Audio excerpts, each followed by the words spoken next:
Hi, everyone, and welcome back to The Stylish Bride, the podcast dedicated to making sure you are dressed, styled, and down the aisle. And today I am honored to welcome back my close friend and pillar of the industry, as I like to say, Mark Ingram, owner of Mark Ingram Atelier here in New York City, one of the very best bridal salons you will find anywhere. And I love working here, love working with him, and I'm honored to have you here today, Mark. Thanks for being here. Thanks so much, Julie. Great to be here as well. So our topic today is wedding dress shopping for a curvy bride. And this is something that can be challenging, both emotionally and physically for brides. And for the store, and for the salon sometimes as well. Yeah, and I think it's really important to talk about that. I think that, you know, I've had many curvy brides over the course of my career, and they are worried about the process. Yes. So I want to set expectations today. I want to tell everybody what they can expect going into a store and how to make the experience the best possible experience it can be. Right. So I think that what we need to start out talking about is why this is a challenge. And, you know, bridal dresses, I've talked on this show before about the sizing is crazy. Well, more and more with time, as more ready-to-wear designers enter bridal or bridal designers enter ready-to-wear, the size charts are coming closer together in terms of what a 6 really is in bridal and what a 6 really is in ready-to-wear clothes. But historically, the bridal size chart was based on a very old-fashioned couture chart. So a size 6 is more like a size 2. You think about it, and a size 8 sample is more like a 6 or a 4. And that's where we run into a little bit of trouble. But it is changing. Yeah. But even true still, sizing. Well, that's good. I mean, I'm happy to hear that because it can be kind of devastating to look at the size in your wedding dress and see 4 sizes bigger than you would normally, well, not 4. Yes. But a bigger size than you would normally wear. Even girls who are size 10s and 8s are sometimes concerned about buying a 10 and 8 wedding dress. They really want to be in a 6 or an 8. Yeah, no, it's true. I think it's so psychological, so much. But, you know, I think that this can be particularly difficult for a curvy bride. And, you know, I'm really thrilled to say that I think that there is so much more body positivity today. Yes, there is. And shopping options too, which is very important too. Yeah. And I think that, you know, I know a few years ago, you started bringing in better size samples. And I really commend you for that because I think that it is so important for a bride to really be able to try on the dress. Because Thank you. Yes, I mean, it's been a big deal. And you know, I think gone are the days where you can assume that, you know, the average size is smaller. I mean, right. What a customer has to understand, though, is that the average wedding salon has to purchase every sample that they have in the salon. And so committing to doing plus size, curvy brides, fuller size samples is an extra financial commitment on that store level. It's not a problem. I mean, it can be a problem. It cannot be a problem. It depends on the commitment level of the owner. I decided to buy some plus-size samples because more and more I was seeing curvy girls in the store who really wanted to wear better dresses. You know, long gone are the days when you made the assumption that a plus-size customer would be shopping at a lower-end store or a store that didn't really promote fashion. This is not the case any longer, especially in America. Plus-size customers are in every shape, color, size, and economic group. And they do want to look beautiful and have better dresses. And so it behooves a store owner to really meet the demand by having samples that these girls can fit into in the designer brands that they want to try on. Right. That's the key. And that's the key. That is the key. That is the key. Not a plus-size designer, but a ready-to-wear designer who does plus size as well. Absolutely. And when we're talking plus size in bridal, I mean, honestly, it could be a girl who's a size 14 exactly is sizing into a size 18 wedding dress. Exactly. So, because you're going off of this sort of archaic size chart. Exactly. That's the problem. That is the problem. Now, one thing as we were chatting before we started recording, I thought you had a great idea about telling the consultant or the person on the phone when you call the store. Yeah, it's very important that there are no surprises when you show up to a retail store because you cannot, as a customer, assume, even if you're a regular size customer, that the store will have the exact dress you want to try on in your size. In a couture salon, it just doesn't happen. There's usually one sample in one size of a dress. And if a store owner commits to doing some plus size or curvy size samples, they will be at your availability to try on, but they're probably limited selection. So I would suggest when you do make your phone call to or email appointment at a salon that you let the consultant or the concierge know that you are a plus size customer looking to try on And we'll be able to try on samples in the store. It's quite that simple. Yeah. What do they have? And I'd say that it depends a lot on the silhouette also because, you know, if you are curvy, you have a much better chance of putting on an A-line dress Right, a ball gown and a strapless dress versus a sleeved dress. Exactly. Yes. And your consultants here are great at, figuring out ways for them to see what it's going to look like on them and pinning it together so that they can get a really good idea. It's when I think it kind of goes back to the body positivity thing that not every curvy bride wants to wear a fuller dress. And this is something that I love seeing. I mean, as someone who struggled with her weight her whole life, I, have always been worried about showing my hips. And I think that girls today embrace their curves and love their bodies. I love it. And I love that you have slimmer silhouettes here for these girls to try on. Thank you. A lot of that movement comes out of the East. When you think about coming out of Middle East, actually, because they're very naturally curvy girls in that region of the world. A lot of the design houses based in Israel and Lebanon and Turkey really have always been dressing curvy girls, and curvy girls have always been very proud of their shapes in those cultures, as well as some cultures here in America too. And so it's good to embrace that. Yeah. And of course, Kim Kardashian hasn't hurt the situation either. Yeah, it's true. She definitely embraces her curves. I love that. I just think that it's a wonderful thing. So, okay, they call the store. They mentioned to the concierge on the phone that they're plus size or curvy or however they like to say it. Exactly. And I think that what's great about doing that is you might have a consultant in the store that is actually that way. Yes, we have several in my store who are very comfortable. Either they are plus size or they're very comfortable working with plus size customers. It's not a big issue in my store at all. Absolutely. And, I think that this is important because there are certain ways that you can show the bride the dress. If they want to try on something that's outside of the better size samples that you have, and there's a regular sample that they want to try on, there are ways of showing a bride what that's going to look like on her. Exactly. Every girl must be comfortable also in a fitting room, stripping down to her skivvies, basically, to be in a bra and panties or bra and a girdle or a shaper, because that's how every girl approaches this appointment. It could be maybe extra sensitive to a plus-size customer or a curvy customer, but our salespeople here, they're true consultants, and they really know how to work with every kind of girl shape out there. And so I think you must come with a positive attitude, but you must let them know before you arrive, this is what you're looking for. You can't make the assumption that a store is going to have plus-size samples. Just like you can't make the assumption that a store is going to have the exact dress you want to try on, period, whether you're plus size or not. You need to manage your expectations. We need to manage your expectations as well. Yeah, absolutely. And unfortunately, I've had so many stories, so many brides come to me after having a very negative experience in a store. And they've left in tears, because they felt the consultant wasn't, I guess, sensitive is a bad word to use, but right, behaving appropriately with her. Exactly. And I think that, so calling ahead, again, not to harp on it, but it's a really good thing to do to really set your appointment off on the right foot. Yeah, and more stores are stocking plus size samples. I've asked almost all my designers, to create samples for me in sizes beyond 14. Imagine that 14 is considered, beyond 14 on a bridal size chart is considered plus size. When you get 16 into the 20s, that's considered a plus size, unfortunately.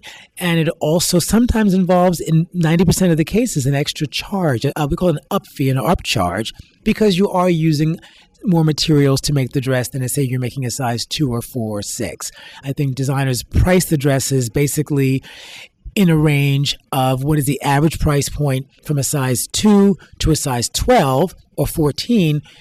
8's about in the middle. That's going to be the price of the dress for the most part. Oh, is based that on how a size it works? 8 or 10, yeah. Because it's been hard. I mean, I've had clients that have just been over the cusp. Yes, just over the cusp, yeah. For an inch, I'm now upcharged 20%. 20%, exactly. And it's hard. And I understand both sides of it. I understand the designer side, but I also understand the client side. And that's, it feels like a punishment almost. Yeah, yeah, like exactly. a penalty for I your understand weight. that too. Some designers are very sensitive to that, and their size charts do not start any plus size pricing until you reach after 20, size 20. Okay, that's but great. Most stop at 14, and anything above 14, it begins to normally become a percentage, 10%, and then 20% when you go beyond, say, 22. Right. Okay. All right. Well, that's good to know. Which designers are your go-to when you have a curvy bride? Let's say, And even actually in the term curvy, I also want to include girls with larger busts. And tall girls as well. Girls. Some tall girls who are over 6 feet tall need to also be in a plus size dress. Right. Just a little 8 does not fit them. Absolutely. So tell me which designers you have that you love here for.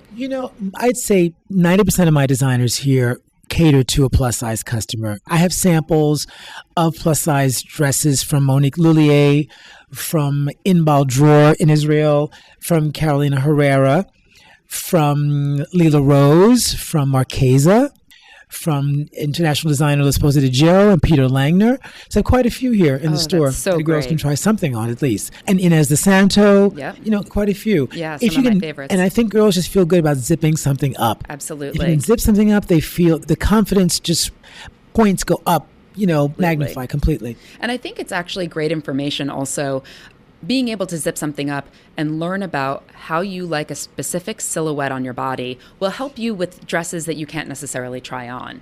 If you have a similar cut in something else. Right. But at least you'll know how their bust shape is, the bust cup, the construction. Is it enough construction for you? Yeah. Do you think you'll need to wear more shaping undergarments, or do you need more boning in the dress? What will make you feel comfortable in the dress. I would suggest maybe before you make a couture appointment that you do maybe visit a store that has more samples on the floor, ready to wear, walk in, sort of buy now, cash and carry bridal houses, just to try on the silhouettes you might want to try on. Absolutely. Maybe an empire waisted dress, maybe a bias cut dress, a ball gown, a natural waisted ball gown, an A-line skirt. These are all things you can try on in other stores. You may not like the quality or the style, but you get an idea of the shape. Absolutely. It's really good information. So in terms of, I want to talk a little bit about a sensitive subject, I think, for some, which is ordering the size that you are the day you buy it. Yes. And this is actually true for all brides, curvy or not. I'm telling you, as an owner of a store for 17 years, any commitment to a size for any girl, whether she's even a 0, it causes a little sweat. Yeah, absolutely. Sweaty palms when you sign the contract. Yeah. I know, especially because it's never the size they, in their head, should be. Should be. So, I've talked before on this podcast about, you put a deposit down, a 50% deposit on your dress that's non-refundable. So, this is something that it's a commitment and you should really be confident in your decision when you make it. But with sizing, and you have to order the size that you are today.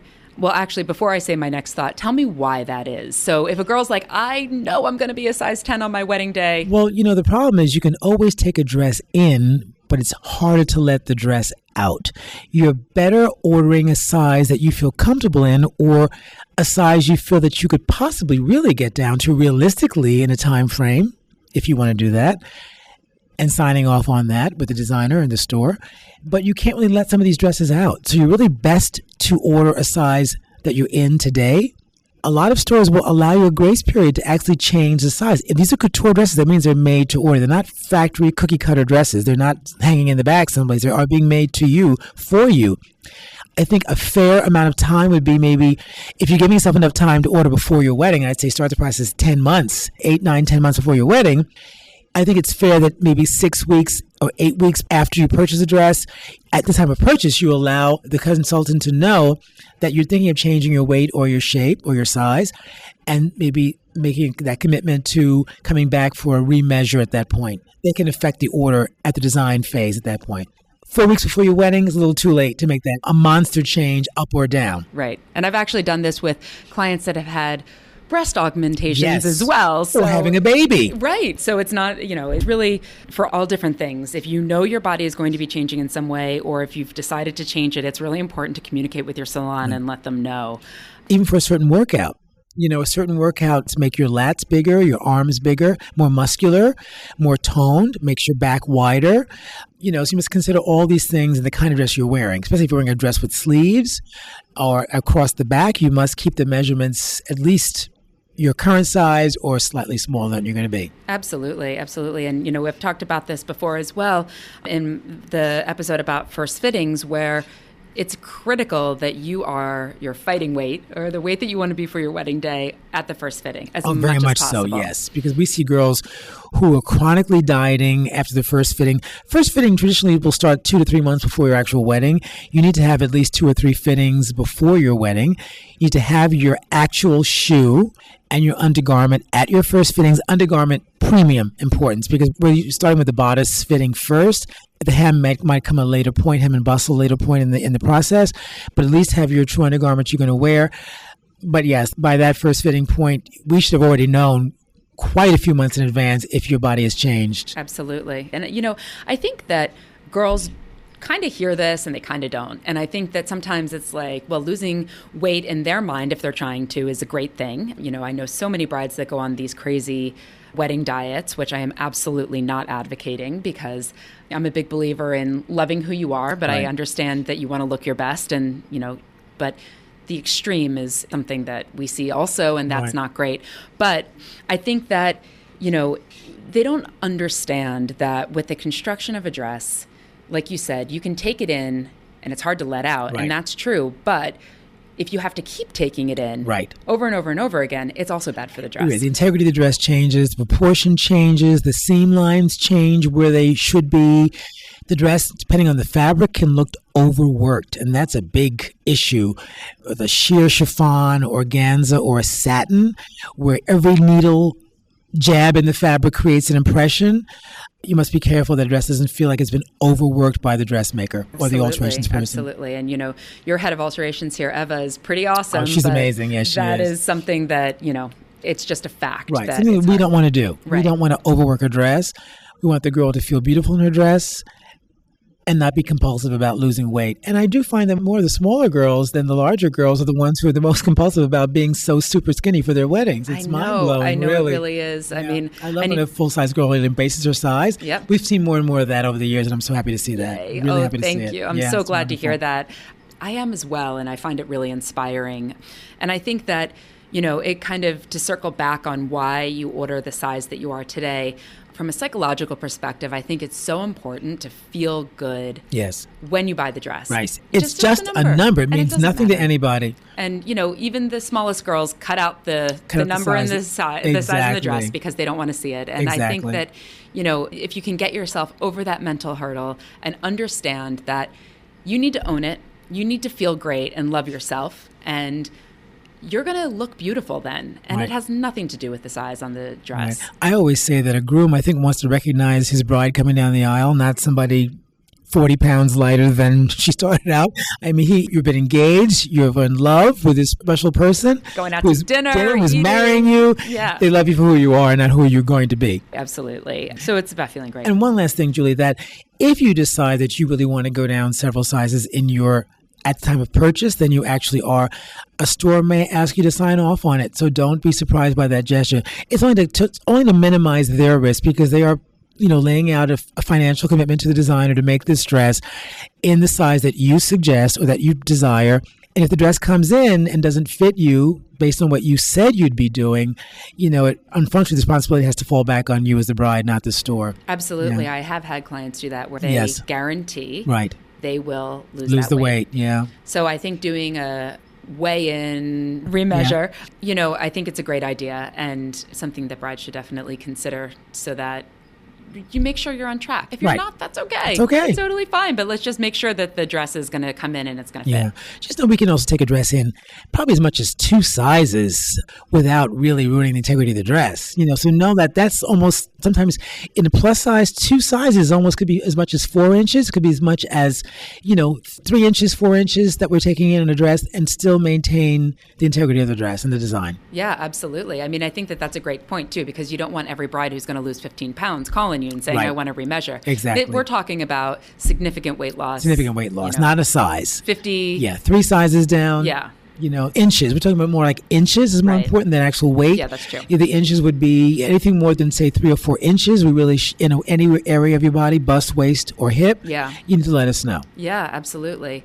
Well, thanks so much for talking about this topic today. I think it's something that brides really, they worry about and they are sensitive about. And I think that, we've talked about this before, every bride deserves to have a wonderful experience. Yes, they do. And I'm so thrilled that you're there to give it to them. Thank you. We are. Thanks so much, Julie. Well, thanks for being here. And we would love to hear from you. If you have questions or thoughts that we haven't covered in this podcast, definitely reach out.